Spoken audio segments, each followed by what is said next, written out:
Good morning guys. এই দেখো সকাল সকাল আমার সাথে কে আছে, আমাদের ঢোলকুমার। আর আজকে কি আছে বলো তো, আজকে আমার দিদির 9 মাসের বেবি শাওয়ার বা বলতে পারো স্বাদ। তো সকাল সকাল ঘুম থেকে উঠে গেছি, আর আমাদের সকাল তো শুরু হয় চা থেকে।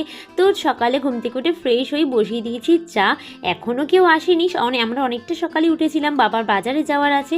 বাজার বলতে এমনি সব কিছু বাজার করা, শুধু মাছটা অর্ডার দেওয়া ছিল, ওটা আনতে যাবে। আর এই দেখো আমার বাবার আর মায়ের চা রেডি করে আমি চলে গেলাম ঘরে চা নিয়ে। তারপরে মা আবার ব্রেকফাস্ট রেডি করে দিয়েছিল, চানা করেছিল, আর এখানে ছিল লুচি।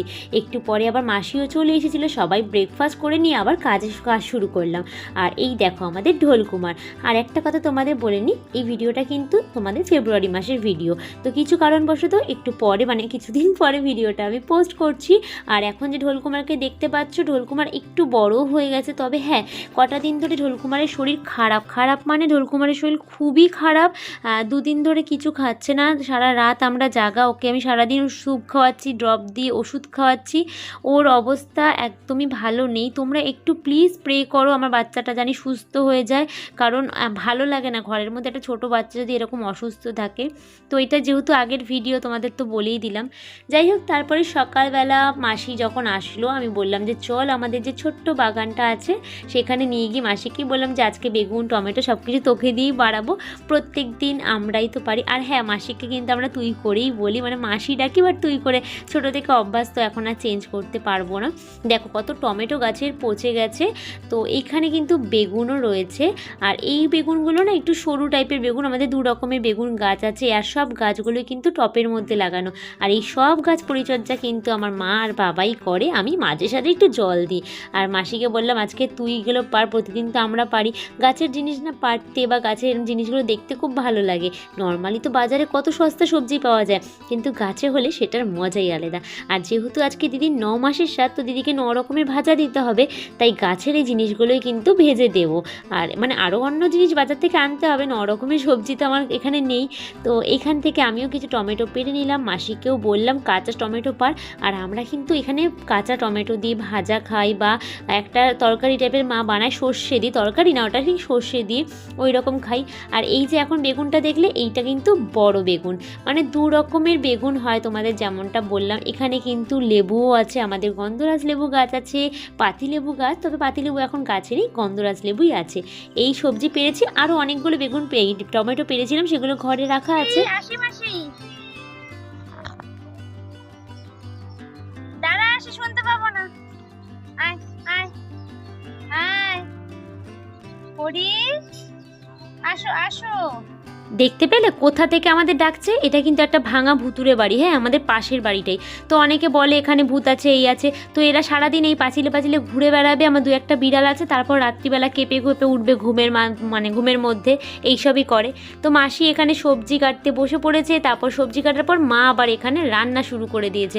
রান্নার জন্য কাউকে রাখা হয়নি, যেহেতু খুব বেশি লোক না, ওই 30-32 জনের মতো না, ইনভাইট ছিল। আমরা ফ্যামিলি বলতে পারো, পাড়ার কিছু মানুষ ছিল। তো ওই জন্য বাড়ির লোকেরই রান্না করছে। আর তোমাদের তো দেখানোই হয়নি, আমি বাড়িটা রং করেছি, একদিনকে তোমাদের হোম ট্যুর দেব। তো এটা হচ্ছে রান্নাঘরের রং, একদম ইয়েলো করেছি যাতে একটু রান্নাঘরটা ব্রাইট লাগে। আর এখানে মা কাঁসার বাসনগুলো বের করে রেখেছে, এগুলোতেই দিদিকে খেতে দেওয়া হবে, বা আশীর্বাদের এই থালার মধ্যে করে ধান দুব্বা দেওয়া হবে। তো এগুলো এখন মাজতে নিয়ে যাব। আর এখানে আমাদের 3 জন, আমার মাসির জন্য চা রেডি হয়ে গেছে। আর এদের দেখো সারাটা দিন ঘুমিয়ে থাকে, এদের দিনের মধ্যে যে কত ঘন্টা ঘুম হয় দেখো, এখনও কীভাবে করে ঘুমাচ্ছে। এখন কিন্তু অনেকটাই বেলা হয়ে গেছে। এখানে তাকের মধ্যে, এটা আমার মেকআপের তাক, এখানেও ঘুমাচ্ছে ফ্রিজের ওপর। আর আমাদের লাইট বোর্ড এরকম করে প্যাকেট দিয়ে ঢেকে রাখতে হয়, না হলে ওরা এখানে হিসু করে দেয়। এখানে রান্নাও কমপ্লিট হয়ে গেছে। এখানে ছিল মাছের ঝোল, কাতলা মাছের ঝোল, স্যালাড ছিল। এছাড়া আর কী আছে চলো একবার দেখে নিই। এই দেখো এখানে ছিল এঁচোড়, চিংড়ি মাছ দিয়ে এঁচোড় করেছিল। আর মা খুব ভালো রান্না করে চিংড়ি মাছ দিয়ে এঁচোড়টা। আর মাছের মাথা দিয়ে ডাল ছিল। এমনি আমার মায়ের হাতে সব রান্নাই ভালো। এখানে 9 রকমের ভাজা ছিল। আর একটা এখানে কি আছে, এটার মধ্যেও মনে হয় আছে এঁচোড়ের তরকারি।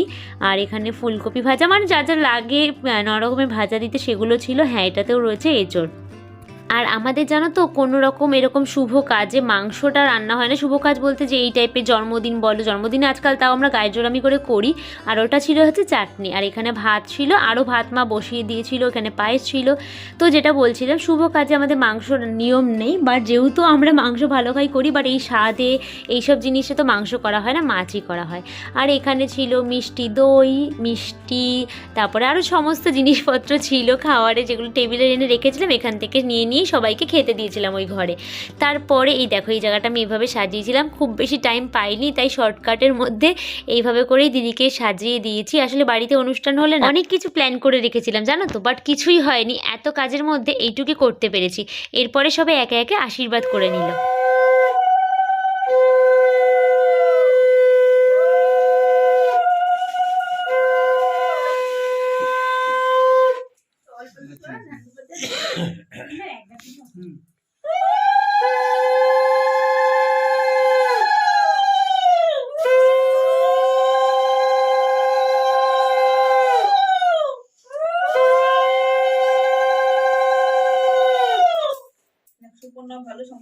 সুপর্ণা ভালো শঙ্খ মিষ্টি মিষ্টিও খায় না, না বলছে সবাই না খাইছে।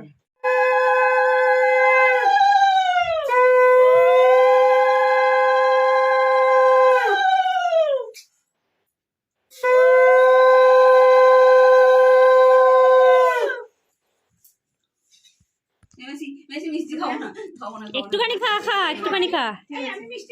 না মিষ্টি খাবো না।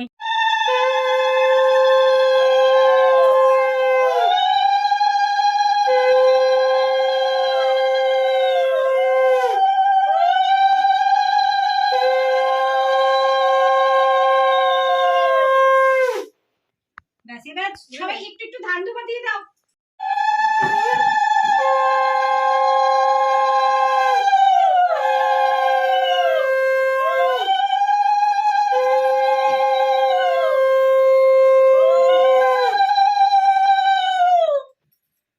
আশীর্বাদ পর্ব হয়ে যাওয়ার পরে দিদি খেতে বসেছিল। আর জানো তো একটা বড় মিস্টেক করেছি, দিদির জন্য এখানে চাটনি করা হয়েছিল, চাটনির বাটিটা আমি বেড়েও রেখেছিলাম, বাট চাটনি পাঁপড় দিতেই ভুলে গেছি। মানে সব খাওয়া দাওয়ার পরে যখন ফটো দেখেছি তখন মাথায় এসেছে যে দিতে ভুলে গেছি। বাবা কি কি খাবে খাবে খাবে, দাঁড়াও দাঁড়াও দাঁড়াও দাঁড়াও, আর এগোবেন আর এগোবেন, না মা মা।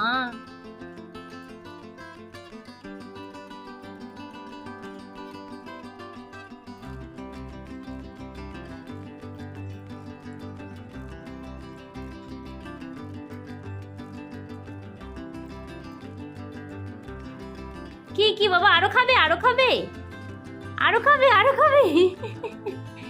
পড়ে যাবে পড়ে যাবে পড়ে যাবে, মায়ের কাছে যা মায়ের কাছে যা মায়ের কাছে যা। আনছি আনছি আরো আনবো, আমার বাপ রে বাপ। এই দেখো আমার খাটের অবস্থা, মানে যেই সবাই চলে গেছে, ওদের ওই ঘরে আটকানো ছিল সারাদিন, আর সবাই যেতে না যেতে এখানে সব এসে খাটের মধ্যে দখল করেছে। মানে ওদের যে কি হিংসা, তাই না পারুল দি? লোকজন এসেছিল, তোমাদের পছন্দ না কেউ আসলে? ওরা কেউ আসলে ওদের যদি ওই ঘরে রাখি, ওরা খুব আতঙ্কিত হয়ে যায়।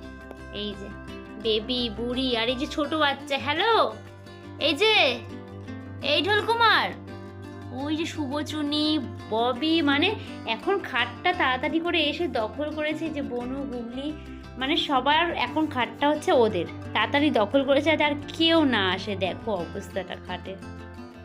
জানো তো আরও অনেক ফটো তুলে রেখেছিলাম আজকের দিনটার, বাট কি হলো বুঝতে পারছি না, ফটোগুলো একদমই সাপোর্টই করছে না। যে কটা ফটো ছিল তোমাদের সাথে শেয়ার করলাম। আর আজকের ভিডিওটা কেমন লাগলো জানিও। দেখা হচ্ছে তোমাদের সাথে নতুন কোনো ভিডিওর সাথে। বাই।